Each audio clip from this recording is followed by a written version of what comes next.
Hello everyone, welcome back to my channel. Today I am going to start with the chapter number 14, mathematical reasoning. In this chapter we will discuss about some basic definitions only.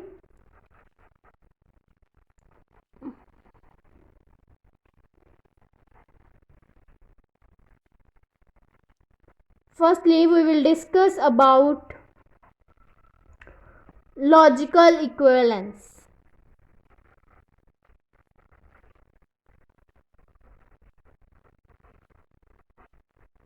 The two propositions, that means the compound statement, are said to be logically equivalent if they have identical truth values.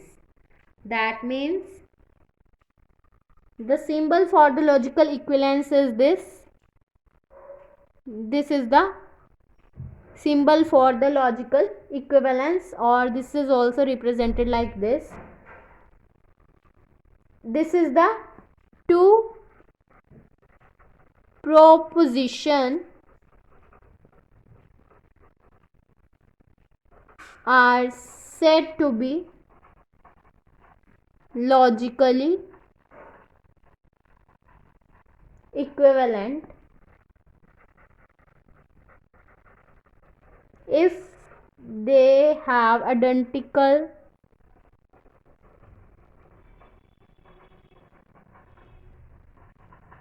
truth values. This is known as the logical equivalence. Next we will discuss about negation or denial of a statement.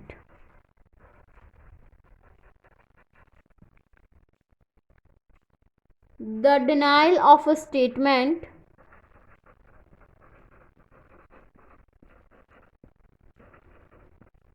is called the negation of the statement, and if we will consider P, small letters will represent the simple statements. P will be the statement New Delhi is a city. Then its negation of this statement will become it is not the case that New Delhi is a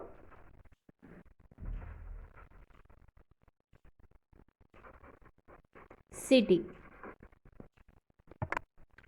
Define of this negation of a statement is, if P is a statement,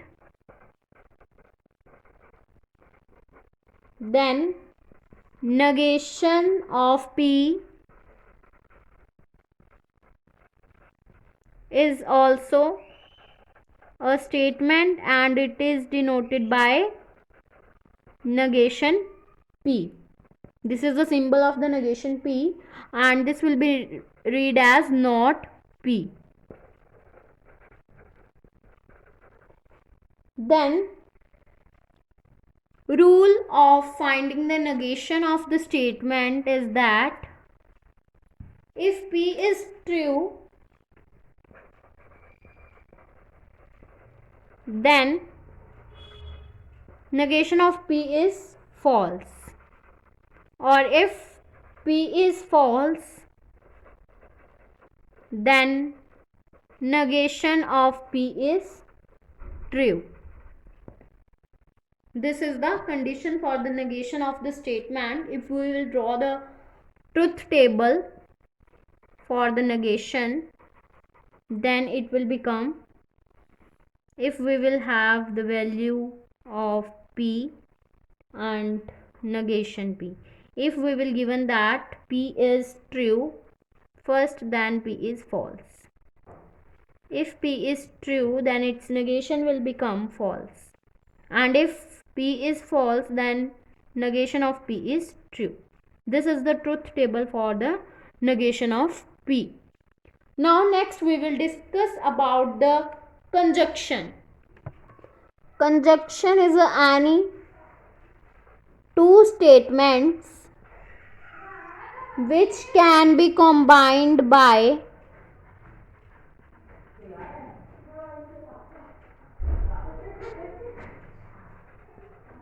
and to form a compound sentence.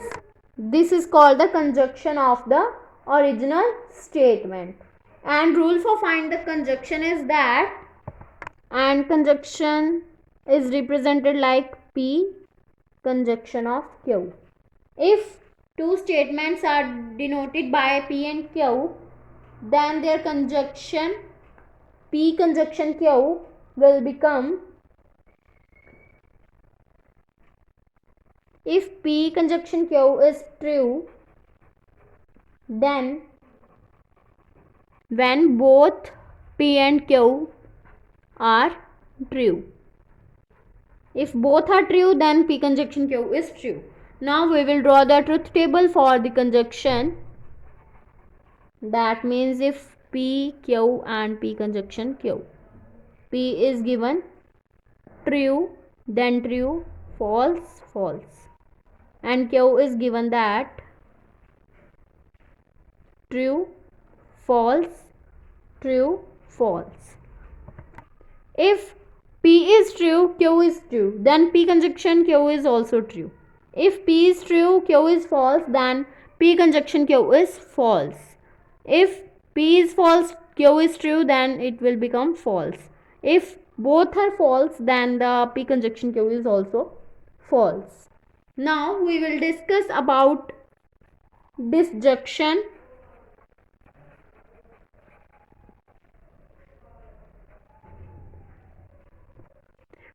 Disjunction is also defined as any two statements can be combined by, here in the conjunction we will use and in the disjunction we will use or to form a compound statement, and the disjunction is represented like P disjunction Q. This is the sign for conjunction and this is the sign for disjunction. Rule of finding the disjunction is that P disjunction Q is false when both P and Q are false. If both P and Q are false, then the disjunction is also false. Now we will make the truth table for P disjunction Q. When both P and Q are false, then P disjunction Q is false. If P is true, Q is true, then the disjunction is also true. If P is true, Q is false, then disjunction will be false. Then if P is false, Q is true, then it will become true. Then if P is false, Q is false, then disjunction is also false. Now this is the truth table for P exclusive OR. This is known as the disjunction, not a disjunction. That means exclusive OR. This is the table for OR and this is for exclusive OR. For exclusive OR, P disjunction Q is true when either P or Q is true, but not both. That means if this is true when either P or Q is true, but both are not true. If P is true and Q is also true, then this will become false. If P is true, Q is false, then it will become true. If this is false, this is true, then it will become true. If P is false, Q is also false, then this will also become false. Now, what are quantifiers? Quantifiers are the phrases like there exist, which is represented like this, and for all. Quantifiers are the phrases that means like there exist and for all, which is represented like this. In the next video, I will discuss about some more definitions of this chapter. If you like my video, then please like, subscribe and share my videos, and do not forget to press the bell icon for the notification of the more videos. Thanks for watching.